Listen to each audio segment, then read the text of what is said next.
So update guys, ito yung ating pair na velcro pair. Almost itlog na po sila, may dalawa na. Yung inahin ng parayan ng itlog, dalawa na yung itlog.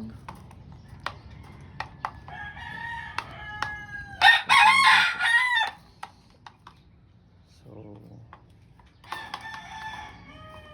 una palang batch na incubate ko andito po. So may dalawa po tayo, malaki na po sila. Ito po yung F1 velcro, which is yung first batch na hatch.